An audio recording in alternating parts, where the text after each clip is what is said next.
Hello.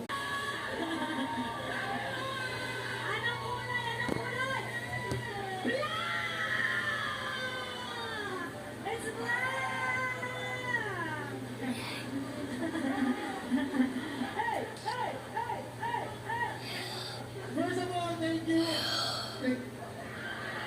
Thank you talaga. At ang nanalo pa, yung kapatid.